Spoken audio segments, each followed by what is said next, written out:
근데 지난 뭐 10년이든 20년이든 30년이든 그런 기간을 놓고 보았을 때 그 기간 동안 수익성이 좋았던 패턴의 개수는 대략 몇 개나 될까요? 답은 무한합니다. 실제로 증명도 가능해요.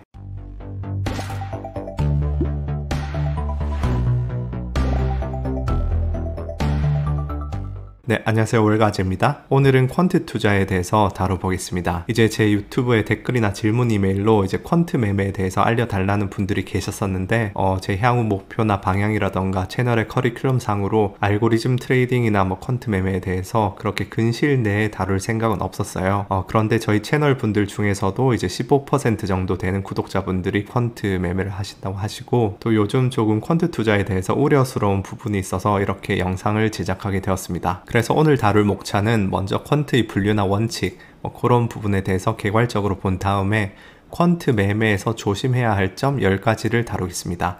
이 10가지만 명심을 하셔도 크게 퀀트 매매를 통해서 크나큰 시간 낭비를 하시거나 아니면은 백테스팅이나 그런 방법론 면에서 잘못된 방법으로 하는 바람에 크나큰 손실이 나는 케이스는 예방할 수 있을 거라고 생각을 해요. 이런 부분들이 사실 기본 중에 기본인데도 불구하고 요즘 시중에서 되게 비싸게 팔리고 있는 유료 강의들에서도 이런 부분들을 자세히 다루지 않는 것 같더라고요. 오히려 그런 강의들은 그런 백테스팅이나 퀀트 투자나 그런 부분들을 조금 더 미화하는 부분들이 있는 것 같은데, 오늘 이 10가지만 명심하시면은 퀀트 투자나 퀀트 매매 관련해서 어떤 정보를 들으시든 어떤 서비스를 이용하시든 간에 어느 정도는 조금 본인을 지키시고 안전하실 거라 생각합니다. 좀 시작하기 전에 제가 사실 며칠 전에 조금 격앙된 어조로 짧은 포스팅을 하나 했었는데 제가 조금 실수를 한 것 같습니다. 요새 퀀트 투자에 대한 바이럴 마케팅이나 과대 광고가 도를 넘은 것 같다, 그렇게 쓴 것인데, 거기에 이제 댓글로 특정 사람이나 특정 업체에 대한 그런 악플들이 몇몇 달리더라고요. 그래서 그런 분들이나 업체에 신뢰가 될까봐 삭제를 했었는데, 솔직히 어떤 그런 부분들이 불법 리딩방이라던가 대여업체 같은 불법적이고 나쁜 일도 아닌데 제가 조금 오지랖을 부리는 것일 수도 있다고 봐요. 그런데 한편으로는 대여 계좌나 그런 문제들은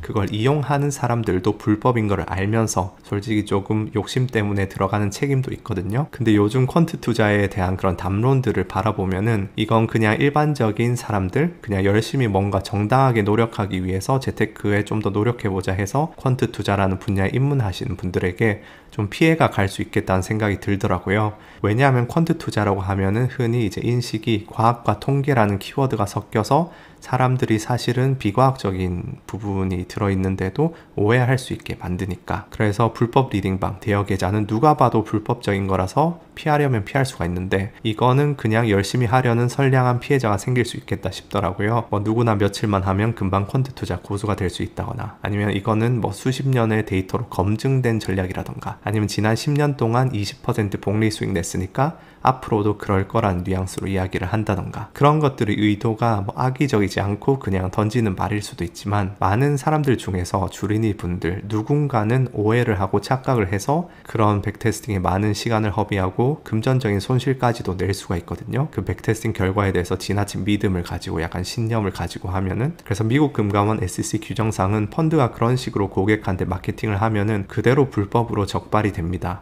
그래서 퀀트 투자에 대해서 논하시는 분들이 타인의 돈의 무게를 조금만 더 무겁게 느끼셨으면 좋겠어요. 그래서 저도 언제까지 할지는 모르지만 유튜브를 일단 하고 있는 입장에서 착한 척 하자고 이런 이야기를 하는 게 아니고, 저도 20대 중반에 돈으로 되게 고생을 많이 해본 입장에서 그게 어떤 기분인지 알거든요. 그리고 제가 이제 손실에 대한 멘탈 관리 같은 것도 자주 다루고, 또 20대 중반에 많이 손실봤던 그런 경험이나 썰들을 풀어가지고 저한테 유독 그런 상담들이 많이 들어오는 것 같긴 한데, 억대로 손실을 봐서 고민 상담을 이메일로 보내신 구독자분들이 일주일에도 여러 통씩 매주 있어요. 그래서 돈과 관련되는 재테크, 주식, 부동산 유튜버들은 한 번쯤은 자기 검열을 조금 해볼 필요도 있다 생각합니다. 저도 요새 80일간의 투자 일주 하면서 이거 점점 제가 리딩을 하는 느낌이 들어가지고 이번 하락장만 끝나면은 다시 초심으로 돌아가야겠다는 생각이 들더라고요. 어쨌든 그런 취지에서 영상을 제작하게 되었는데, 결코 어떤 특정한 분이나 업체를 저격하려는 의도는 없고, 그런 퀀트 투자 마케팅 관련 분들도 본인들이 모르시고 그러는 부분도 있으실 테고 하니까 다 같이 힘내서 이런 부분들을 인지하고 개선하자는 취지니까 시청자분들도 뭐 댓글에 뭐 누구누구 뭐 저격하든지 뭐 그런 이야기는 하지 않으셨으면 좋겠습니다. 그래서 서론이 길었는데 우선 퀀트의 분류부터 좀 살펴보겠습니다. 우선 퀀트는 되게 넓고 다양하게 정의되는 의미예요. 그래서 대충 뭐 시간 순으로 대략적으로 편의상 구분을 해보면은 초고빈도 매매가 있고요. 이건 하이 프리퀀시 트레이딩 중에서도 울트라 HFT라고 하는데 서버를 콜로케이션 해서 뭐 거래소 쪽에다가 서버를 갖다 놓고 그 다음 기계어 레벨에서 코딩을 하고 하드웨어 그런 부분에 신경 쓰고 뭐 그런 레벨의 그런 매매들이고, 그 다음에 이제 그것보다는 조금 시간 지평이 긴 알고리즘 트레이딩, 뭐 요런 기술적 지표를 쓰든지 아니면 룰 베이스드를 쓰든지, 요건 이제 개인들도 좀 많이 하고 요새 뭐 백테스팅 플랫폼 요런 데서 많이 보편화되고 있는 부분이고요. 그 다음에 이제 통계적 차익 거래, 뭐 페어 트레이딩, 통계적 모델이나 기법이나 그런 통계적 방법론을 사용해 가지고 결국 과거의 패턴을 찾아서 평균 회귀한다는 가정하에 그런 매매를 하는 부분이 있고, 또 팩터 인베스팅이 있겠죠. 요거는 조금 장기로 가면서 뭐 모멘텀 팩터, 가치 팩터, 캐리 뭐 그렇게 가격을 움직이는 팩터를 찾아내고 알파도 찾고 뭐 그렇게 하는 거고, 그 다음에 최근 몇 년간 이제 화두가 되고 있는 게 퀀더멘탈이라고 펀더멘탈 분석을 계량하고 자동화하고 여러 가지 데이터 분석, 뭐 대안 데이터 이런 것을 추가해서 장기 투자해보는 그런 방식이고, 그리고 같은 맥락에서 이런 기계학습이나 뭐 빅데이터, 대안 데이터 이런 것들이 이제 여러 가지 분야로 확장이 되고 있습니다. 그래서 이런 부분들은 뭐 편의상 구분하는 것이고 경계가 되게 모호하죠. 이 전체를 알고리즘 트레이딩이라고 하기도 하고 뭐 그렇습니다. 그래서 뭐 일반적인 퀀트 매매 거기에 대해서 그냥 개괄적으로 다 뭉뚱그려서 다루도록 하겠습니다. 그래서 이 퀀트 매매의 원칙은 첫 번째는 투자 아이디어나 가설이 있어야겠죠. 그 다음에 이제 백테스팅을 합니다. 과거 데이터에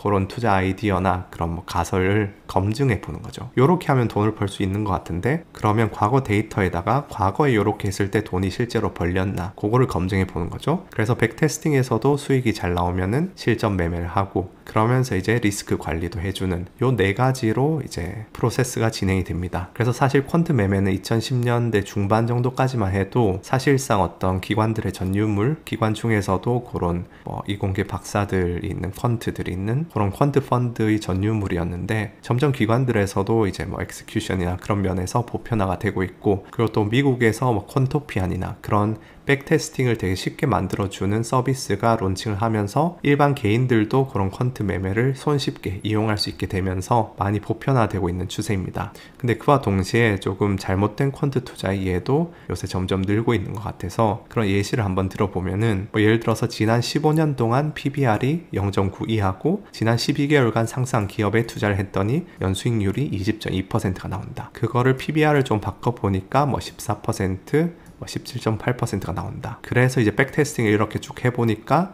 이 첫 번째 결과가 가장 좋았기 때문에 이 첫 번째 결과대로 이런 룰로 투자를 하자, 이렇게 결론을 내리는 모습들 많이 보거든요. 근데 이거는 사실은 잘못된 예라고 할 수 있습니다. 여러분들이 곰곰이 생각해 보시면은 백테스팅의 가정은 과거의 패턴이 미래에도 반복될 것이라는 그런 보장되지 않는 가정하에 과거의 수익성이 좋았던 패턴을 찾는 것이거든요. 근데 지난 뭐 10년이든 20년이든 30년이든 그런 기간을 놓고 보았을 때 그 기간 동안 수익성이 좋았던 패턴의 개수는 대략 몇 개나 될까요? 한번 영상을 멈추시고 생각을 해보시면은 답은 무한합니다. 실제로 증명도 가능해요. 여러 가지 전략들의 파라미터가 연속적이기 때문에 사실상 무한한 개수의 그런 수익성 좋은 전략들이 존재를 합니다. 근데 문제는 이 중 몇 개나 미래에도 수익성이 좋을까? 이게 사실 그런 퀀트의 노른자위라고 볼 수도 있거든요. 과거에 수익성 좋았던 패턴을 찾는 거는 진짜 뭐 그런 백테스팅 툴이 있고 하면은 아무나 찾을 수 있겠죠. 근데 과거에도 좋았으면서 미래에도 좋은 거를 찾는 게 사실은 엄청나게 어렵고 소위 말하는 헛간에서 바늘찾기거든요. 그래서 제가 여러 가지 블로그나 사이트나 이렇게 한국 사이트들을 둘러보니까 요 조엘 그린블라트의 마법 공식이라는 게 되게 유명하더라고요. 이 사람이 굉장히 간단한 그런 뭐 시가총액이나 그런 필터링을 통해서 주식을 선정하는 그런 공식을 세워가지고 이제 투자하는 그런 마법 공식을 책을 썼었는데, 그게 굉장히 화제가 돼서 뭐 일반 개인 투자자들한테 많이 알려진 것 같은데, 근데 또 요 분이 헤지펀드계에선 굉장히 유명하죠.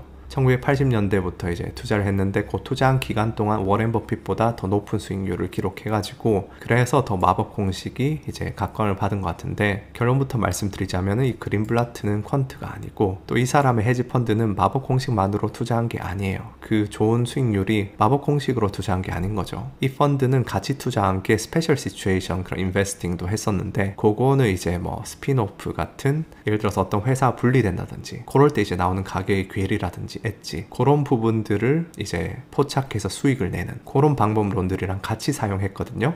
그리고 가치 투자 파트도 이런 단순한 그런 공식을 사용하지는 않았을 거라 생각합니다. 물론 그 프레임에 반영은 했겠죠. 근데 그냥 기계적으로 이런 식으로 공식으로 딱 사서 그렇게 내진 않았을 거라 생각하고요. 그래서 이제 마법 공식을 공개된 이후에 2005년부터 수익을 한번 백테스팅 해보면은 이 회색이 S&P 지수고 이 초록색이 마법 공식이거든요. 그래서 보시면은 그냥 변동성 높게 있다가 그냥 계속 언더퍼폼을 했고, 이런 부분들은 뭐 시스테믹 에퀴티 ETF, 그러니까 이런 것들이랑 뭐 비슷한 투자들이 나오고 시장이 좀 더 효율적이 되면서 그런 엣지가 사라졌다고 볼 수도 있는데, 이렇게 유명한 공식도 이런 모습밖에 못 보이는 것에서 알 수 있듯이 과거의 수익성 좋은 패턴을 찾는 건 매우 쉽습니다. 그리고 그걸로 뭐 책을 쓸 수도 있어요. 근데 미래에도 수익성이 좋을 패턴을 찾는 것은 정말 엄청나게 많은 작업이 소요가 됩니다. 그래서 며칠의 생각과 클릭 몇 번으로 나오는 그런 연 20% 전략은 세상에 존재하지 않습니다. 그리고 또 하나 얘는 퀀토피안이죠. 퀀토피안은 이제 2011년 정도인가 만들어진 스타트업인데, 미국에서 이제 백테스팅을 되게 쉽게 만들어주는 그런 플랫폼이었어요. 그래서 30만 명이 1200만 번의 백테스팅을 통해서 엄청나게 많은 퀀트 전략들을 거기서 테스팅하고 만들어냈고, 유명한 이제 억만장자 스티브 코엔이 투자했는데 그 헤지펀드 트레이더죠. 그리고 퀀토피안의 그런 탑티어 퀀트들이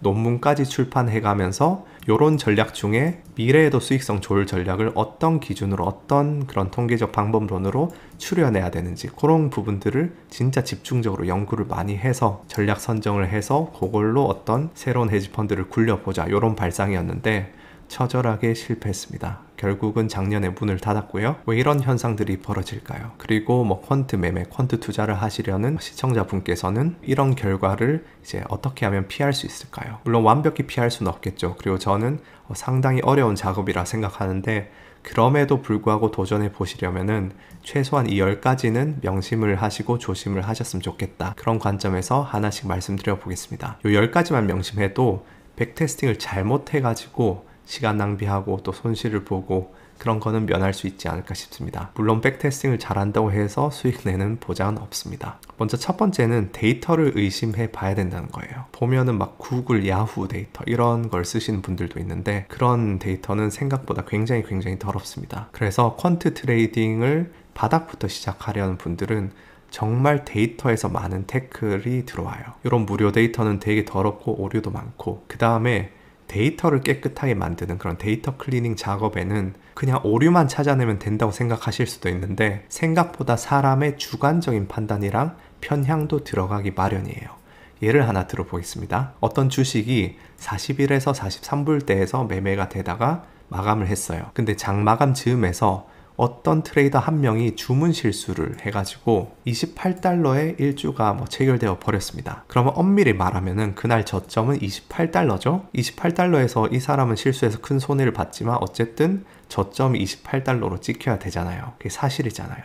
그럼 저점 고점을 어떻게 설정할 것인지, 이걸 없애고 그냥 40일을 저점으로 찍는 것도 사실은 실제로 존재하는 트레이드, 실제 저점을 삭제하는 거잖아요. 근데 이걸 없애지 않으면은 예를 들어서 그날 범위에서 5% 이하로 5분 내에 급락을 하면은 매수 주문을 넣는 그런 전략을 백테스팅 하게 되면은 28불에서 매수를 했다고 그 백테스팅이 인식을 할 수도 있겠죠. 그러면은 나는 28불에 사가지고 종가 42불에 바로 판 걸로 백테스팅이 인식을 하면서 이 전략의 그런 수익이 엄청나게 뻥튀기 될 수도 있겠죠. 근데 물론 1주니까 삭제할 수 있는데, 예를 들어서 요 트레이더의 주문 실수가 10주라면, 100주라면, 아니면 10,000주라면 실제로 그런 케이스들이 있습니다. 그런 케이스들이 종종 뭐 몇 번 일어나고요. 진짜 뭐 대규모 그런 수백억 날리는 그런 케이스도 실제로 있긴 했지만 요런 뭐 100주, 1000주 요런 실수들은 생각보다 잦아요. 물론 최근 몇 년은 그런 알고리즘들이 엑스큐션을 하게 되면서 그런 안전망도 갖춰지고 해서 옛날보다는 그렇게 자주는 아니지만 어쨌든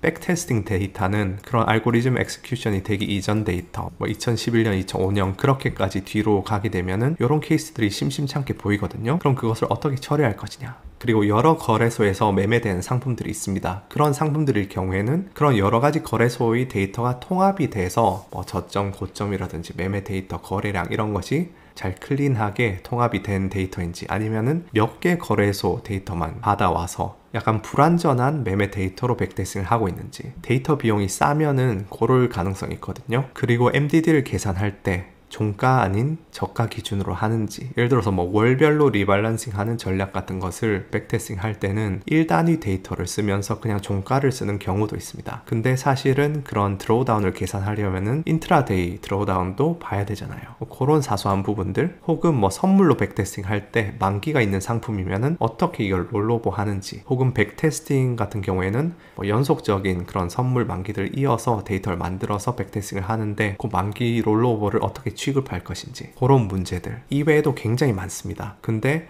이런 데이터 문제에 대해서 고민을 해 보셨는지 아니면 어디 뭐 백테스팅 서비스를 사용하신다면은 그냥 그 업체의 데이터를 잘 했겠거니 하고 믿을 것인지 그런 부분들을 확인할 필요가 있는데 생각보다 데이터 문제에서 정말 많은 오류가 발생하고 백테스팅 그런 결과가 왜곡이 되는 경우가 많습니다. 그 외에도 이제 데이터에서 오는 문제 하나가 뭐냐면은 생존자 편향입니다. 백테스팅에서 대표적인 오류 중에 하나고요. 요 그림이 뭐냐면은 1차 세계대전인지 2차인지는 잘 모르겠는데 이제 공군에서 이제 비행기들을 보강을 하려고 합니다. 갑판을 어디를 조금 그런 방어막을 더 굳게 만들어야 되는지 그걸 파악하기 위해서 이제 엔지니어들이 공중전을 치르고 이제 복귀한 그 비행기들을 다 모아가지고 어디에 총을 제일 많이 맞나 그거를 이제 파악했습니다. 그래서 이런 부분에 제일 총을 많이 맞는구나. 그래서 이런 부분을 이제 철판을 더 두껍게 만들든지 뭐 그렇게 하자 결론을 내렸는데 이게 어마어마한 잘못이죠. 왜냐하면 실제로 이런 부분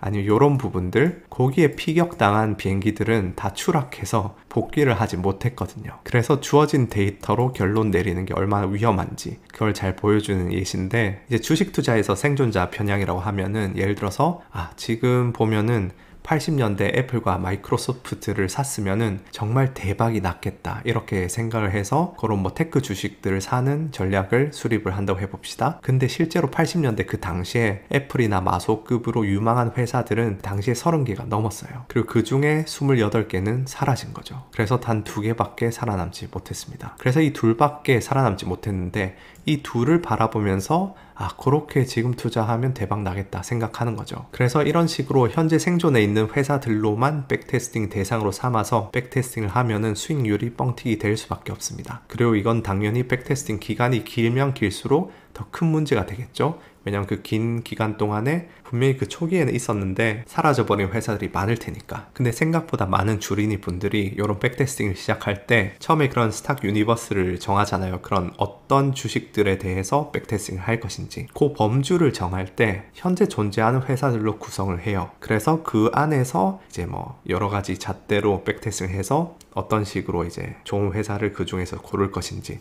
이렇게 판단을 하는데 그렇게 하게 되면은 그 백테스팅 기간부터 지금까지 파산한 회사들은 다 제외가 되거든요. 그런 신급의 능력이 나한테 존재한다고 가정을 한 채로 백테스팅이 되는 거죠. 그러면 수익률은 당연히 실제보다 뻥튀기가 되겠죠. 그래서 백테스팅 할 때는 백테스팅이 뭐 20년 지면은 2001년 기준으로 존재했던 회사들을 상대로 시작을 해가지고 그 범주를 범주 삼아야 된다. 그런 말씀을 드리고 여담인데 유튜브에 나오는 그런 슈퍼 개미들도 생존자 편향 문제가 조금 있을 가능성도 있습니다. 되게 실력으로 슈퍼개미 된 분들도 계시겠지만 굉장히 큰 리스크를 져가지고 어떤 한 주식에 엄청나게 큰 지분을 샀는데 그게 터져가지고 이제 슈퍼개미가 됐는데 그런 행동을 한 그런 분들이 30명, 50명이 더 있었던 거죠. 근데 그렇게 리스크가 높은 행동을 한 50명 중에서 한 명이 살아남았고 시청자들은 그 사람을 바라보고 있는 것일 수도 있겠죠. 근데 이것도 어쩌면은 생존자 편향 문제일 수도 있다. 그래서 지금 시점에서 나도 저렇게 돼야지 하면서 엄청나게 리스크 큰 그런 투자를 하게 되면은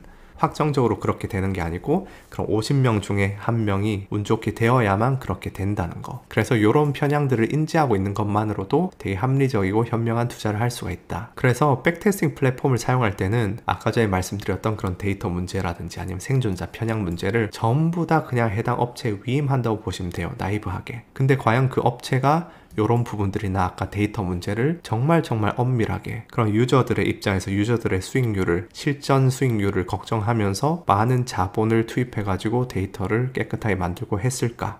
그런 부분들을 반드시 확인해 봐야 되는 거죠. 그 다음에 이제 두 번째 조심해야 될 점은 look ahead bias라고 미래를 먼저 바라보지 말라는 것. look ahead bias를 대충 이름 붙이자면은 미래 선지 편향 뭐 그렇게 해석할 수도 있는데, 매매 시점에서는 아직 획득할 수 없는 정보가 백테스팅은 과거 데이터로 하잖아요. 그래서 그런 시점상으로는 이 작년에는 없었는 정보인데 작년 시점에 매매에 그 정보를 참고해서 매매하도록 로직을 짜둔 경우가 심심찮게 발견이 됩니다. 그거를 이제 look ahead bias라고 하고요. 이런 예 중에서 되게 대표적인 실수 중에 하나는 예를 들어서 이번 달 2021년 9월 기준으로 모든 한국 주식들을 다 백테스팅하기 힘드니까 100개만 하자, 그렇게 유저가 생각을 하는 거죠.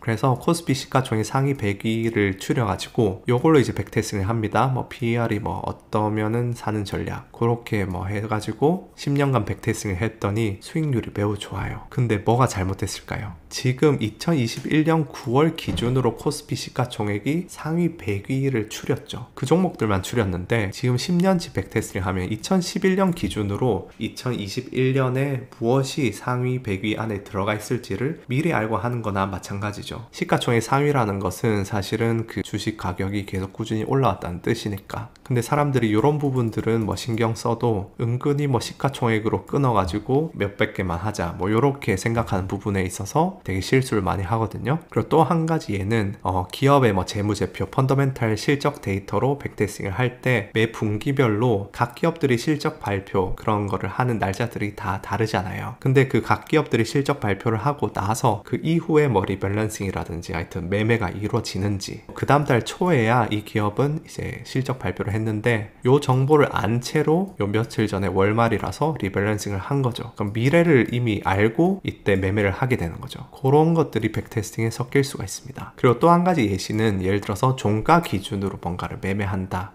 그렇게 가정을 하고 이제 데일리 리밸런싱을 하는데, 종가라는 것은 그 하루가 끝나 봐야 아는 정보죠. 근데 주문은 시장이 끝나기 5분 전에 체결을 하도록 백테스팅을 한다든지 그런 식으로 하면서 이제 시간대에서 그런 미래를 미리 알아버리는 그런 편향이 생길 수도 있겠죠. 그 다음에 이제 세 번째가 매우 중요합니다. 과체적화를 피하는 거. 아무리 강조해도 지나치지 않은 그런 부분인데, 과체적화는 뭐냐면은 주어진 샘플 데이터에만 지나치게 성능이 좋도록 모델을 만드는 거예요. 예를 들어서 지금 샘플이 이렇게 있습니다. 그러면 우리가 알고 싶은 거는 이 뒤에 있는 그런 모집단이죠. 실제 전체적인 그런 모집단을 우리가 추정을 하고 싶은데, 혹시 모집단이 모르시는 분들도 계실까봐 짧게 설명을 드리자면은, 우리가 선거 결과에 대해서 여론조사를 한다. 근데 전 국민을 대상으로 조사를 하면은 그게 완벽한 어떤 여론조사가 되겠죠. 정확도가 100%인. 근데 전 국민한테 할 수가 없으니까 전 국민 중에서 샘플을 뽑습니다. 일부 인구만 뽑아가지고 그 샘플이 그 뒤에 있는 모집단을 대표한다, 대표성이 있다 가정을 하고 그걸로 이제 추정을 하죠. 그래서 이런 데이터도 실제로 그런 뒤에 있는 그런 모집단 데이터는 이렇게 분포가 돼 있을 거고, 그 중에서 몇 개 이렇게 샘플들을 뽑아가지고 샘플들로 이 뒤에 모집단이 어떤 모양일까 추정을 해보는 거겠죠. 그래서 그 모양에 맞게 모델을 이제 피팅을 하려고 하는 모습인데, 근데 모델을 피팅한다는 거는 지금 이 샘플이랑 요 모델 추세선이랑 요 오차가 최소한이 되는 그런 선을 찾아야 되거든요. 요런 선들이. 근데 지금 보시면 이렇게 엄청나게 꼬불꼬불한 그런 복잡한 모델을 피팅을 하면은 이 샘플 데이터 상으로는 오차가 제로죠. 모든 샘플에 닿고 있습니다. 그래서 이 샘플에는 완벽히 오차 없는 오차 제로의 그런 모델이에요. 근데 실제로 이게 뒤에 있는 모집단을 잘 표현하는 모델일까요? 아니겠죠? 새로운 샘플을 뽑아보면 이 오차가 되게 크겠죠. 그래서 이렇게 적당히 이제 피팅을 해야지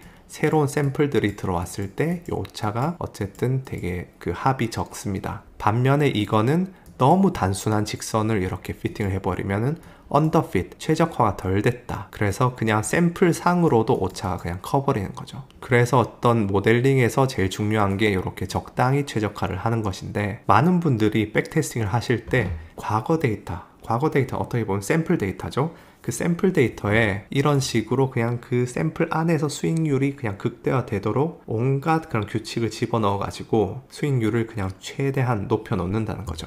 예를 들어서 뭐 2015년부터 2021년의 데이터에 백테스팅을 해보니까 PER이 13.75 이상 17.23 이하이고 시가총액이 517억 이상 623억 이하, PBR은 1.172 이하인 주식을 사면은 연 70% 수익이 가능하다. 요런 백테스팅 결과가 나왔어요. 이거는 딱 보셔도 완전히 오버피팅을 한 거죠. 과최적화를 한 거죠. 막 PER이 17.24인 기업인데 되게 수익성이 나빴던 그런 주식이 이 데이터에 끼어 있었다든지, 아니면 시가총액이 막 515억이었는데 되게 나쁜 그런 예여서 요렇게 정했다든지, 막 그런 식으로 되게 세밀하게 그냥 그 샘플 데이터, 과거 데이터만 보고 어떻게든 수익률을 극대화하려고 하다 보면은 요런 식의 모델이 나오고, 그러면 미래에 실제로 그 분포에서 그런 데이터가 나오면은 오차 범위가 커진다. 그런 이야기인데 조금 더 자세히 보도록 하겠습니다. 요것도 과체적화의 예죠. 빨강색과 파란색을 잘 나누는 그런 어떤 선을 배우려고 합니다. 그런 선의 모델. 근데 지금 이 까만색은 딱 적당하게 배웠는데, 요 초록색 꾸불꾸불한 거는 지금 보이시는 파란색과 빨간색 그 점 기준으로는 완벽하게 나눴죠. 그래서 요 샘플 데이터 상으로는 오차가 제로인 완벽한 선이지만, 실제로 뒤에 있는 모집단은 뭐 파란색이 대충 여기서 막 나오고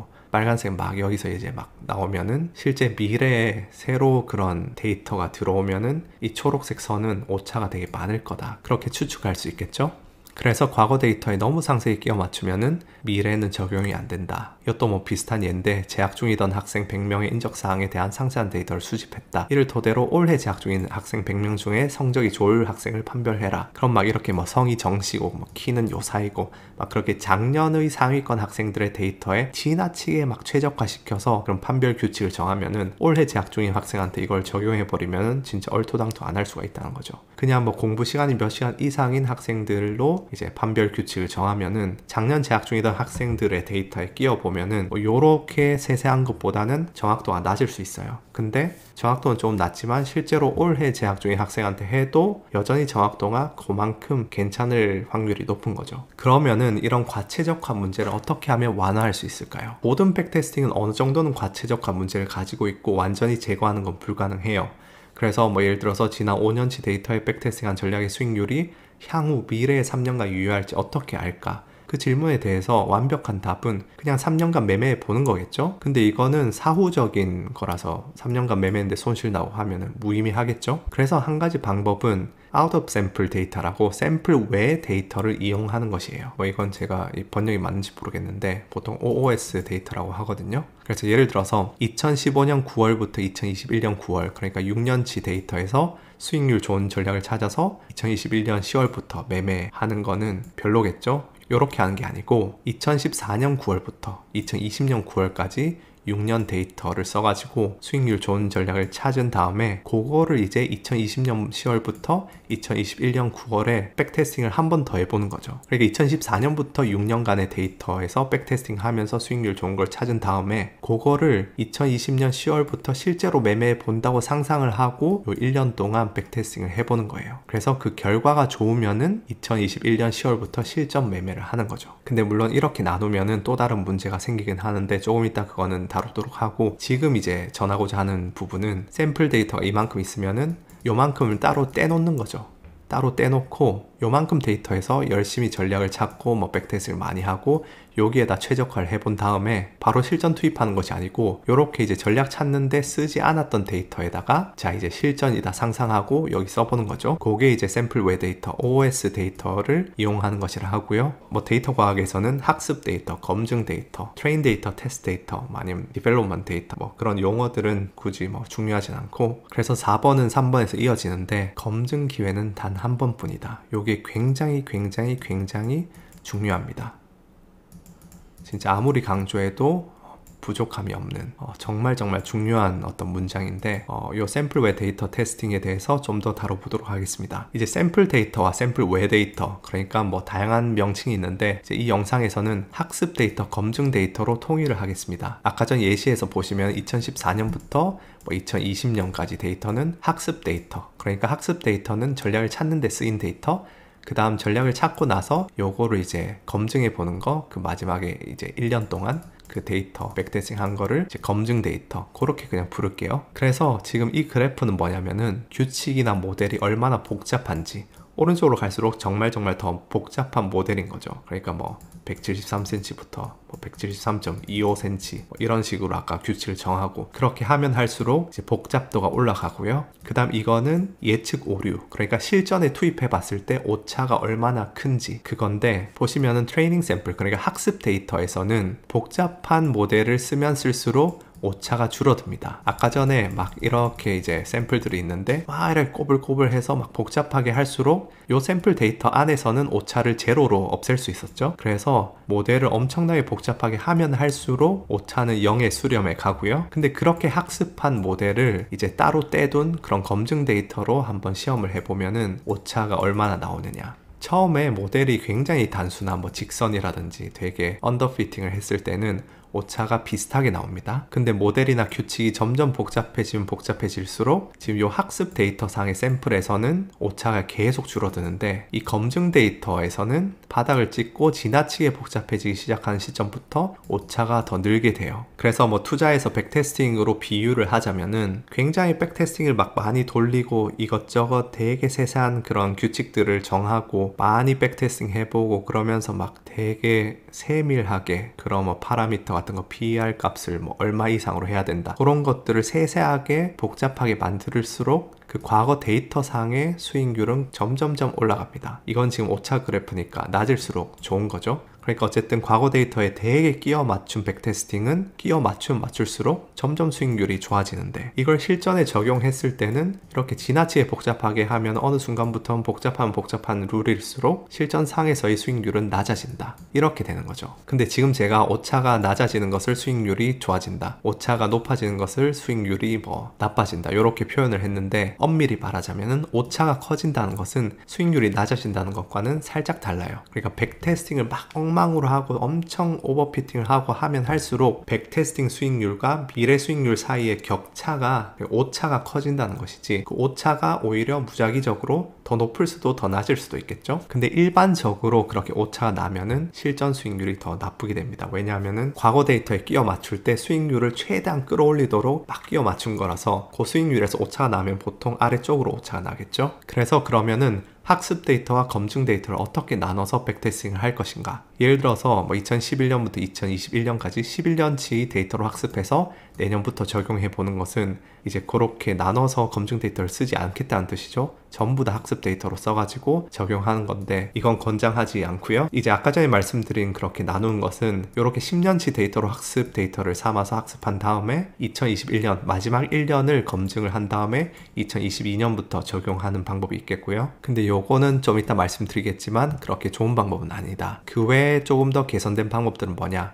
Walk Forward Testing이라는 방식이 있는데, 요거는 뭐냐면은 예를 들어서 99년도부터 3년 동안 거기서 이제 학습해서 파라미터를 최적화한 다음에 그걸 토대로 1년간 검증해보고 그 다음에 이렇게 롤링식으로 이렇게 하는 거죠. 그래서 이런 식으로 써서 이제 전략을 수립하게 되면은, 사실 예를 들어서 뭐 굉장히 단순한 모델, 저는 뭐 PER로 기준 삼아서 백테스팅 한 건 말도 안 된다고 생각하지만 뭐 PER 일정 이하 되는 주식을 사는 전략이 있다고 가정해 봅시다. 그러면 10년 동안의 그런 데이터 상으로 PER을 뭐 최적화하면은 각 해마다 더 좋은 그런 PER 기준들이 다 다를 텐데, 그 중에서 그냥 평균적으로 괜찮은 거를 선택하게 되겠죠. 근데 그걸 조금 더 좁히면은 지난 3년치를 토대로 이제 PER 값을 정해서 매매를 하고 뭐 이런 식으로 테스팅을 하게 되면은 이 파라미터를 조금 더 유연하게 시간 흐름과 함께 조절할 수 있게 되는 거죠. 그런 식으로 테스팅을 하는 건데, 뭐 그렇게 테스팅해도 되고, 그 다음 K-fold CB라고 크로스 발리데이션이라고 하는데, 요거는 어떻게 하냐면은 요 K 값이 몇 개 단위로 나누냐 요런 뜻인데, 그림을 보시면 K 값이 5겠죠? 그러면 K 값을 5로 정하면은 데이터를 5등분 해가지고 요 4년치에다가 학습을 시킨 다음에 1년치의 검증 데이터에서 수익률이 얼마인지 찾아보고, 그 다음 요 4가지에다가 학습을 시킨 다음에 요 해에 그게 어떻는지 검증을 해보고 요런 식으로 한 다음에 요 수익률의 평균을 5분의 1로 이제 나눕니다. 그러니까 요 수익률들을 평균하는 거죠. 그게 이제 기대할 수 있는 수익률이랑 비슷하다 그런 생각을 하는 거고요. 그 외에는 예를 들어서 뭐 지난 10년간의 데이터를 쓴다 그러면은 짝수해의 데이터로 학습을 하고 홀수해의 데이터로 검증을 하기도 합니다. 이런 것들이 다 장단점이 있는데 요거의 장점을 말씀드리자면은 마켓 레짐 체인지에 되게 파라미터가 안정적이에요. 무슨 뜻이냐면은 금융위기나 코로나가 터지면은 시장 성질이 변화하게 됩니다. 그러면은 예를 들어서 2008년도에 금융위기가 터졌는데 1998년부터 2007년까지 데이터로 학습을 해서 수익률 좋은 걸 찾아낸 다음에 여기서 검증하고 하면은 이 시장 성질이 달라져 버리기 때문에 이게 조금 분포도 달라지고 이 뒤의 시장 상황을 이 앞에 그런 패턴들이 반영을 하지 않겠죠. 그래서 이런 식으로 나누게 되면은 그렇게 엄청난 사건이 터져가지고 시장 성질과 패턴이 변해버린 문제에 조금 더 안정적으로 이제 검증을 할 수가 있어요. 그래서 이런 방식을 쓰기도 하고 이런 방식을 쓰면은 아까 전에 말씀드린 그 미래를 바라보는 거 그거를 주의하셔야 돼요. 왜냐면은 이제 매매 주기에 따라서 다르겠지만 뭐 월별로 매매한다 치면은 지금 학습 데이터에 이게 2014년 학습 데이터가 반영이 돼 있는데 2013년도에 어떤 규칙이나 어떤 데이터를 쓰냐에 따라서 2014년이 되어야 아는 부분들이 요 검증 데이터에 섞일 수가 있거든요. 그러면은 요 검증 데이터의 수익률이 뻥튀기 되겠죠. 미리 이미 미래를 바라보고 학습을 했으니까. 그래서 각별히 이 부분을 주의하셔야 되고 그리고 되게 그냥 거칠게 말씀을 드렸는데 기계학습, 머신러닝 이런 파트 경우에는 뭐 하이퍼 파라미터 이런 부분들이 있습니다. 또 그러니까 파라미터는 일반적으로 모델 자체가 그 샘플 데이터의 오차를 줄이기 위해서 조절해 나가는 부분이고 하이퍼 파라미터는 사람이 뭐 정해야 되는 부분이에요. 예를 들어서 회귀 분석을 한다 그러면은 뭐 직선을 쓸 것인지 아니면 뭐 곡선을 쓸 것인지 그러니까 파라미터가 얼마나 복잡한 그런 형태의 식을 그런 모델을 쓸 것인지 그런 것은 사람이 결정하겠죠. 그러면 그런 파라미터의 개수 이런 거는 하이퍼 파라미터고요. 그거를 정해놓고 나면은 이제 그 데이터에 따라서 그 데이터의 오차를 최적화하는 방향으로 요 선을 피팅을 하는 거죠. 그래서 기울기라든지 절편 그게 이제 요 데이터에 맞춰서 모델이 학습하게 되는데 요 기울기 값 이런 부분들을 파라미터라고 합니다. 그래서 하이퍼 파라미터도 여러 가지를 시도를 해 봐야겠죠. 그래서 그냥 요렇게 트레인 테스트 데이터로 나눈 게 아니고 데브 데이터라고 하나를 더 나눠요. 그래서 여기다가 이제 최적화를 한 다음에 하이퍼 파라미터는 여기다가 최적화하고 그 다음에 이제 테스트 데이터로 검증하고 요렇게 하기도 합니다. 근데 뭐 기계학습을 아시는 분들은 이미 뭐 다 이해하실 거고 요걸 모르시는 분들은 어차피 요 정도 설명으로는 모르실 거기 때문에 그냥 뭐 넘어가도록 하겠습니다. 근데 이런 작업을 할 때 굉장히 아무리 강조해도 지나치지 않은 중요한 부분이 있습니다. 바로 검증 데이터. 검증 데이터는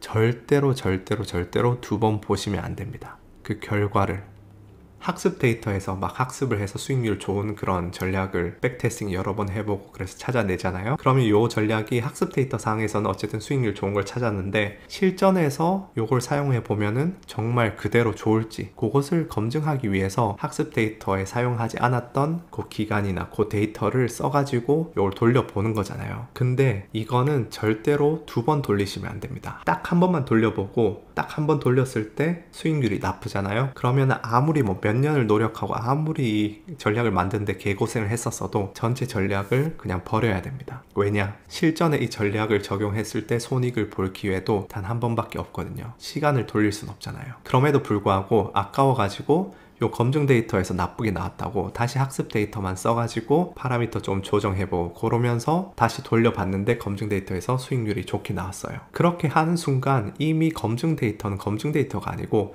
학습 데이터로 편입이 되어버린 거예요. 그 파라미터를 찾고 하는데 검증 데이터까지 포함해서 최적화를 해버렸잖아요. 그래서 요 전략은 이제 실전에 갔을 때 얼마나 좋은 수익률을 낼지 우리가 어떤 아무런 보장을 할 수가 없는 거죠. 그래서 그 부분이 굉장히 중요하고 이제 백테스팅을 하실 때 중요한 점 이것도 이어지는 얘기인데 시대는 변한다는 거 마켓 레짐이라는 개념 제가 질문을 하나 해보겠습니다. 20년치 백테스팅이랑 3년치 백테스팅 중에서 어느 것이 더 유의미할까요? 이미 제가 제목을 이렇게 해둬서 뭐 답은 나왔는데 많은 주린이 분들이 백테스팅을 길게 할수록 좋다.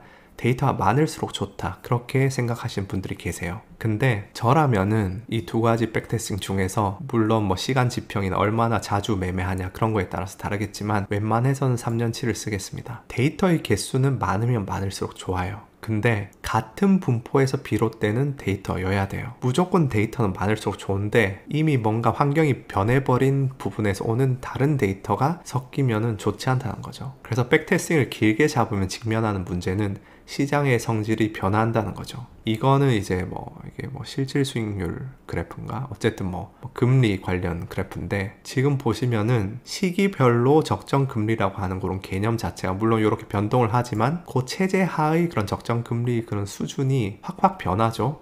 이때는 이즈음이다가 요 오일 쇼크인가? 어쨌든 요 시기를 계기로 요 때는 또 여기고, 그 다음에 80년대 이후로는 여기가 이제 일반적으로 통용되는 그런 금리가 되었죠. 그러면 채권 관련 트레이딩을 하는데 요 시기 안에서 이제 매매 전략을 이제 학습해서 여기다가 이제 사용한다고 해봅시다. 그러면은 이때 이제 마켓 레짐이 바뀌어 버리면은 여기에서는 여기 학습한 그런 데이터로 만든 수익성 좋은 전략은 여기서 통용되지 않겠죠. 그게 이제 마켓 레짐 체인지라고 하거든요. 시장의 성질, 시장의 체제, 그런 변화. 그래서 시장 성질의 변화는 시장 플레이어들의 변화에 따라서 이루어지기도 하고요. 예를 들어서 코로나 이후에 개미들이 엄청나게 유입이 많이 되면서 게임스탑 사태도 생겨나고, 그러면 예전에는 코로나 이전에는 그런 공매도 전략들, 숏셀링 전략들, 숏셀링 전문으로 하는 헤지펀드들도 있죠. 되게 잘 먹히던 전략들인데 갑자기 이런 걸로 이제 시장 성질이 변하면서 완전히 파산까지 갔었죠. 그 다음에 이제 제도 및 규제 변화, 금융위기가 터지고 투자은행에서 프랍 매매들이 금지되고, 그다음 파생상품 시장에서도 여러 규제들로 시장이 변화하고, 그러면은 금융위기 이전의 학습 데이터로 학습한 그런 전략은 이후에 잘 먹히지 않겠죠. 그 다음에 이제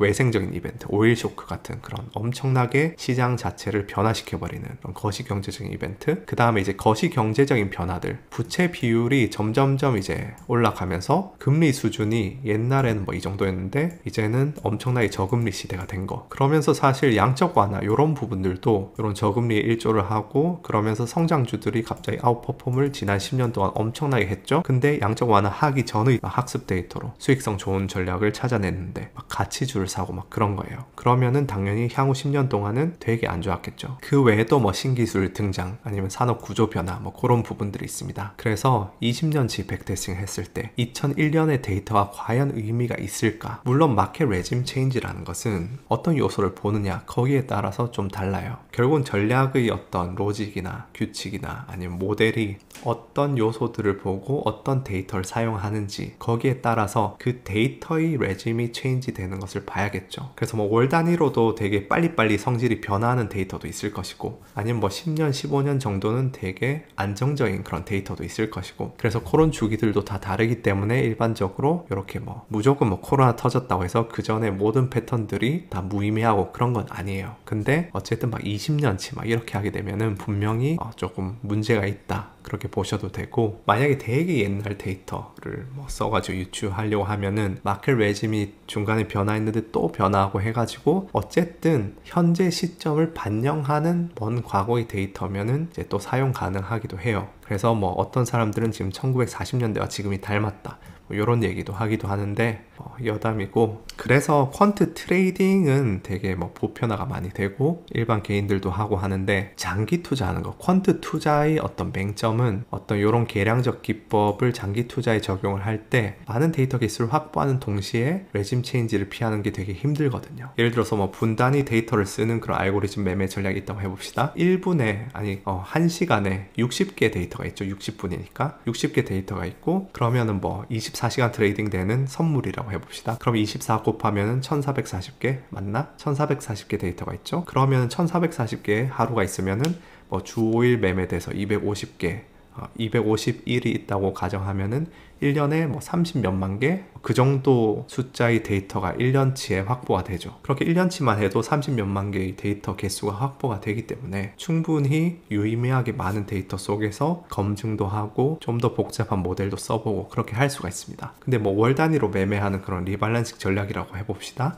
그럼 1년에 12개밖에 없죠. 그럼 20년을 해도 240개밖에 없습니다. 그래서 데이터 개수를 시간축으로 못 늘리기 때문에 여러 가지 주식 종목들을 이제 보면서 그쪽으로 이제 조금 넓혀가지고 유의미성을 조금 확보하려고 하는데, 결국은 시간축에서 그럼 레짐 체인지를 피하기는 어렵죠. 그래서 이런 부분들이 굉장히 어려워요. 그래서 코로나 터지고 나서 되게 많은 퀀트들이 요 이니고 프레이저 젠킨스라는 사람은 요 되게 유명한 회사의 이제 퀀트 헤드로 알고 있는데, 왜 나는 더 이상 퀀트가 아닌지 여기에 대해서 설명을 했는데, 결국은 요런 이제 내용이 뭐냐면은 퀀트가 하는 일이 과거 패턴을 바탕으로 미래를 예측하는 것인데, 이런 식으로 코로나 같은 게 터져버리면은 과거 패턴들이 무용지물이 돼서 마켓 레짐 체인지가 있을 때 전혀 퀀트가 할 수 있는 것이 되게 적다. 그래서 뭐 퀀트들의 존재론적 위기 뭐 이런 얘기도 하고, 그리고 작년에 되게 퀀트들이 안 좋았죠. 물론 되게 좋았던 퀀트들도 일부 있지만 평균적으로 굉장히 안 좋았습니다. 그래서 지금 한 절반 정도 온 것 같은데